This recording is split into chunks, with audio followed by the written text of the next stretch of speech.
I have been to wars. I have seen men die.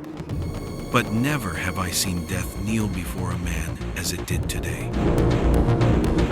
The sky grew dark, the earth trembled, and the world would never be the same again.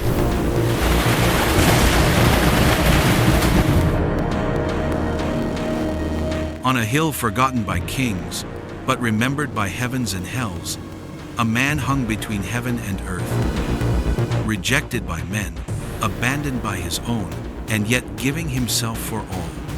And with his last breath, the veil was torn, the tombs were opened, and the silence of the temple was shattered by the thunder of eternity.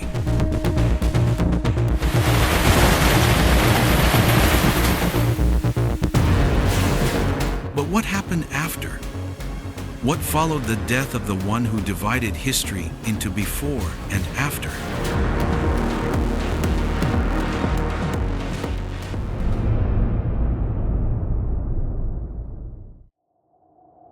The sky darkened at noon.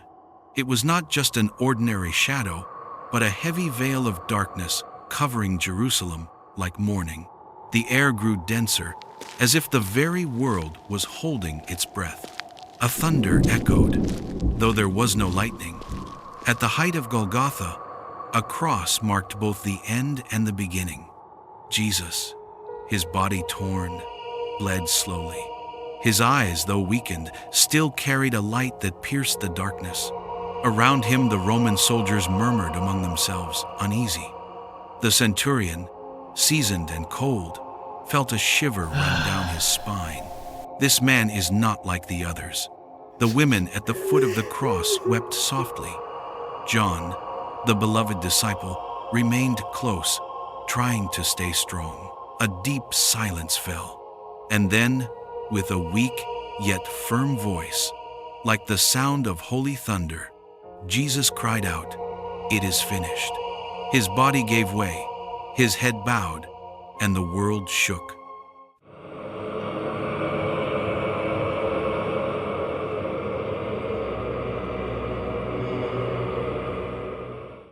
At that very moment, inside the Temple of Jerusalem, priests were preparing the evening incense. Everything seemed to follow custom until the ground trembled beneath their feet. A sudden wind swept through the sanctuary, and then a roar. The veil that separated the Holy of Holies, where only the high priest could enter once a year, was torn from top to bottom. The priests screamed, some fell to the ground, others ran in despair. The symbol of separation between God and men had been broken. Something sacred, unbreakable by human hands, had been torn from heaven to earth. It was not the work of men, it was a sign. What is this? The veil was torn. Outside, the winds shook the palm trees. Stones rolled down the hills. Some graves split open, exposing ancient tombs. Chaos spread among the inhabitants of the city. But it was not the chaos of war, it was the chaos of glory about to be revealed. At Golgotha, the centurion, after witnessing the tremor, the darkening of the sky, and the death of Jesus, fell to his knees. His eyes, once filled with skepticism, now shone with awe. Truly, this man was the Son of God. The words echoed with power among the soldiers. Many lowered their heads, unsure of what to think. Others simply watched in silence. The cross, now still, seemed to radiate an inexplicable presence. But the signs did not end there. Cracks opened in the ground. The tombs around the city began to collapse. Ancient graves, long forgotten, broke apart like fragile clay jars. Headstones split. Dry bones came together, flesh upon flesh. Those who had died in faith were coming back to life. On the eastern hillside, a child pointed. "Mom, someone is coming out of the ground." Silhouettes appeared among the olive trees. They were human figures, dusty garments, eyes filled with light. They walked silently, with steady steps, toward the holy city. They were the resurrected saints, not as ghosts, but as witnesses, as a foreshadowing of what was to come.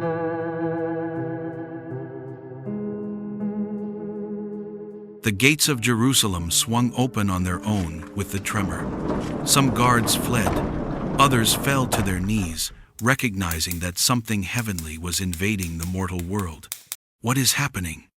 In the fields, shepherds dropped their staffs. In the houses, candles went out without wind. On the rooftops, men watched the darkened sky with fear. The world, in that moment, was no longer the same.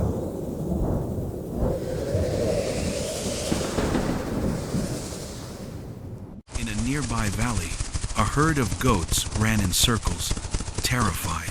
Birds that had once flown across the sky now hovered aimlessly, as if disoriented. There was a strange silence among the sounds of nature, the silence of recognition.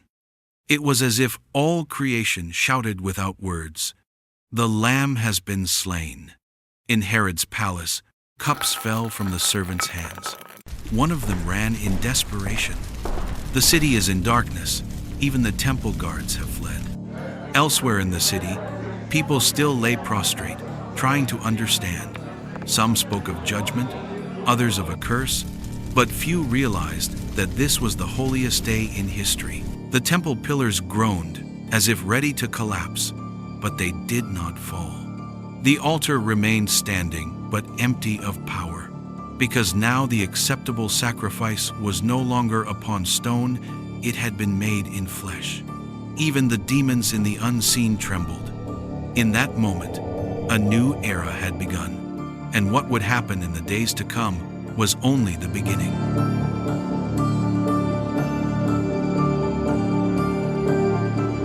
Three days passed.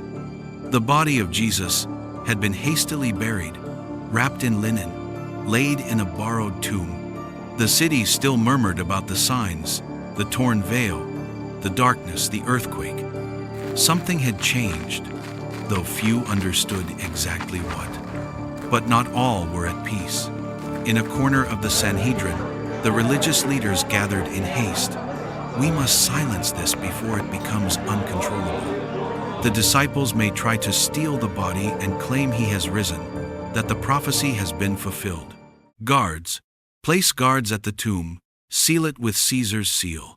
No one shall enter, no one shall leave. At that very moment, in another part of the city, Mary, the mother of Jesus, gazed at the sky from her window. The clouds had lifted, but in her heart there lingered a premonition. Something was coming, something great, something holy. Meanwhile, the disciples remained in hiding. Fear still gripped them. Without the Master, the mission seemed to have ended. Through the stillness of the night, the city tried to return to normal. Yet the echoes of the cross still reverberated in the very stones. And then, on the third day, as the sun was just rising on the horizon, a new story was about to unfold. The third day dawned with an unusual silence. The stones of the streets still held the memory of the quake that had shaken Jerusalem. The air, gentle like a spring breeze, seemed to carry a sacred expectation. Mary Magdalene walked swiftly along the narrow path leading to the tomb. In her hands she carried perfumed linen, prepared to anoint the body. Other women followed quietly, their eyes red from weeping, but their steps determined. Their grief was still fresh, yet there was a burning desire to honor the one who had set them free. In the distance, the garden revealed itself under the timid glow of the rising Sunday. When they arrived before the rock that sealed the entrance of the tomb, a chill ran through their bodies. The open entrance seemed to shimmer with a faint, almost imperceptible light.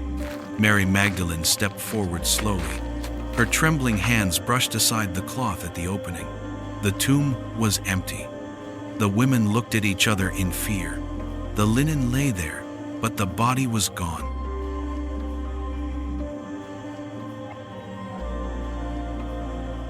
Suddenly, a radiant light filled the chamber. The women stumbled backward, shielding their eyes. Then, two figures appeared, clothed in garments shining like lightning. Their voices were not merely sound, they carried authority, power. "Why do you seek the living among the dead? He is not here. He has risen, just as he said." The words fell like thunder. The women, still trembling, fell to their knees. Mary Magdalene's body shook. "Go quickly, tell his disciples. Tell them he goes before you into Galilee. There you will see him." The silence of the garden was broken by the hurried footsteps of the women. They ran, tears and laughter mingling. For the first time since the cross, there was hope.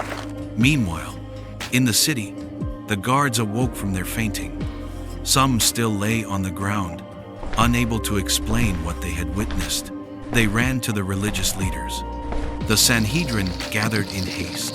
The threat was real. The rumor of resurrection could spread like wildfire. Meanwhile, the disciples still hid, paralyzed by fear. The door was locked, the air heavy with despair. Suddenly, Mary Magdalene burst into the room. "I have seen the Lord." Peter and John exchanged a look. Something burned within them. They ran to the tomb. When they arrived, they saw the linen neatly folded. This was not the work of thieves. It was something greater. That same night, as the disciples gathered in fear behind locked doors, a presence filled the room. No door opened, no window stirred, yet he was there.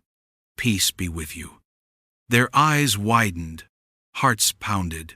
Some fell to the ground, others wept. It was him, alive.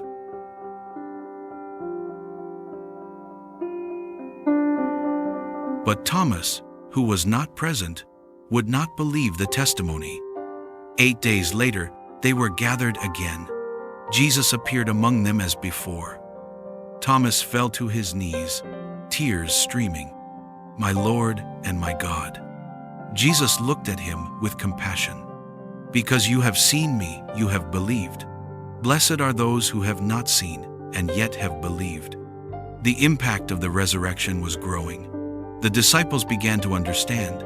The cross was not defeat, but the key to life. Yet the world outside their small community still doubted. And in the hills of Galilee, as the disciples climbed to a promised meeting, expectation filled the air. Each step carried memory, questions, and hope. He had promised to meet them there. On the mountaintop, the breeze was gentle, the sky clear. Soon, he appeared, Jesus, risen and glorified, with the same gaze that had touched fishermen, sinners, and kings. They fell to their knees, some in awe, others in tears. "All authority in heaven and on earth has been given to me. Go, therefore, and make disciples of all nations, baptizing them in the name of the Father, the Son, and the Holy Spirit. And surely I am with you always, to the very end of the age." It was there, the mission ignited like fire in dry grass. Yet something was still missing. "Remain in Jerusalem," he instructed, "until you are clothed with power from on high." And then, before their eyes, he was lifted up. His feet left the ground, a cloud enveloped him, and the disciples stood in silence, gazing at the heavens. 2 men in white appeared beside them. "Men of Galilee, why do you stand looking into the sky? This same Jesus, taken up from you into heaven, will return in the same way you saw him go." Their return to Jerusalem was quiet, reverent. There, in an upper room, 120 men and women gathered in prayer. Days passed. The city swelled with pilgrims for the feast of Pentecost. Unaware they were about to witness the birth of something eternal. On the 50th morning, the heavens roared like a mighty storm. A sound like rushing wind filled the house where they were gathered. Flames appeared, yet they did not burn. Tongues of fire rested on each of them. Their hearts raced, their bodies trembled. Then, words flowed from their lips, languages they had never learned. Spoken with power and clarity, they spilled into the streets, transformed men and women, the same ones who once hid in fear, now proclaimed with boldness. The crowds gathered in astonishment. Are not all these who speak Galileans? How is it that we hear them in our own languages? Parthians, Medes, Elamites, we all hear them declaring the wonders of God. But others mocked. They are drunk, some mocked. It was then that Peter, the same man who once denied Jesus before a servant girl, stood up in the midst of the crowd. His voice, now firm and full of authority, cut through the noise of the streets like a sword. Peter, who once hid in fear, now spoke as a man transformed. The words did not sound like a mere echo of ancient prophecy. They burned in the hearts of those who heard them. Each syllable carried the weight of heaven. The statement struck the crowd like arrows. Many felt their hearts pierced. Tears began to flow. That day, about 3,000 souls surrendered. The church was born not in the palaces of kings, but in the dusty streets of Jerusalem, in broken hearts set aflame by the fire of heaven. From that moment, nothing would ever be the same. The disciples lived as one family. They broke bread together, prayed together, sold their possessions to meet the needs of the poor. Love became the visible mark of an invisible people, undeniable in the eyes of the world. And signs followed their faith. Miracles spread through the city squares. Peter and John healed a lame man at the temple gate. The man who once was carried daily in shame now leapt and danced before all, praising the name of the Lord. News spread like wildfire. The priests tried to silence the apostles, but the flame was unstoppable. We cannot help but speak of what we have seen and heard. The church flourished. It grew in number, in power, in faith. But where there is light, darkness stirs. In the corridors of the temple, within the council of the Sanhedrin, cold eyes watched. The fear of losing control weighed heavily.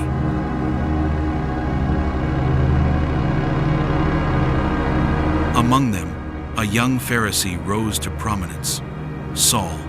Zeal burned in his eyes, authority in his words, and a relentless hatred for the name of Jesus. Yet the Spirit kept moving. Hearts were stirred, and the name of the crucified echoed through streets, homes, and marketplaces.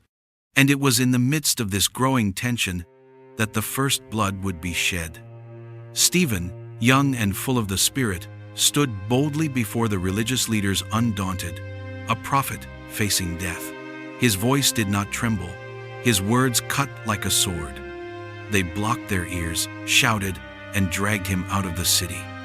And there, among stones hurled in fury, Stephen prayed, "Lord, do not hold this sin against them." And then he died. Saul was there not with bloodied hands, but with a heart complicit in the crime. Stephen's martyrdom did not stop the movement, it ignited it. Persecution erupted. Homes were raided, brothers dragged away, families scattered. The name of Jesus had become a risk of death. Yet, what the enemy meant for dispersion, God used for expansion. Philip went to Samaria, proclaiming the gospel. Healing, freeing, miracles flourished even in hostile lands. Even an Ethiopian eunuch, riding his chariot, heard the good news, believed, and was baptized in the waters. The message was already crossing borders. Meanwhile, Saul, now inflamed with zeal, marched toward Damascus with letters of arrest in hand. But on the road, the heavens intercepted him. A light brighter than the sun struck him down. Led by the hand, Saul entered the city blind, broken, waiting. On the other side of the city, the disciple Ananias received a divine command. Reluctant but obedient, he approached the one who had terrorized the brothers. The scales fell from his eyes, his sight restored, and with it, his spirit. Saul was baptized. Within days, the persecutor now preached in the synagogues, "Jesus is the Son of God." The name Saul now struck more fear in oppressors than in the persecuted. In Jerusalem, the disciples still doubted, but Barnabas interceded. Slowly, the once feared man was welcomed as a brother. Meanwhile, persecution continued, but nothing could stop what had already been unleashed from above. Where there had been blood, life arose. Where there had been prison, praise was born. Where there had been the cross, salvation blossomed. Then came the call. In Antioch, while the church fasted and prayed, the Spirit spoke. Set apart Barnabas and Saul for the work to which I have called them. They departed, and with them, the world began to change. They were mistaken for gods, stoned until thought dead, yet they rose not by pride, but by mission. The message was no longer for the children of Israel alone. The Gentiles heard and believed too. Amid the journeys, the Jerusalem Council faced a dilemma. Should the new converts follow the law of Moses? The Spirit guided them, and the decision was clear. Salvation is not by tradition, but by faith. Paul continued. In Philippi, an earthquake opened the prison doors. In Thessalonica, he was accused of turning the world upside down. In Athens, he challenged philosophers with a cross. In Corinth, he confronted immorality with purity. In Ephesus, he faced idols with truth, but his final destination was Rome. There, in the heart of the empire, he did not enter as a hero, but as a prisoner. Even in chains, he wrote light. His letters from prison would be read for centuries, words eternal. I have fought the good fight. I have finished the race. I have kept the faith. Rome tried to silence him, beheaded him, but did not erase his voice. At his side, Peter sealed his faith with blood, crucified upside down. Others followed, yet faith did not retreat. It spread through fields, alleys, and palaces. It gained soldiers, slaves, women, kings. The catacombs became altars. The Colosseum, a stage for martyrs. The cross, once a symbol of shame, now became a symbol of glory. The kingdom's revolution was not won with swords, but with love. Not with armies, but with witnesses. Not by earthly kings, but by the King of Kings. And the world was never the same.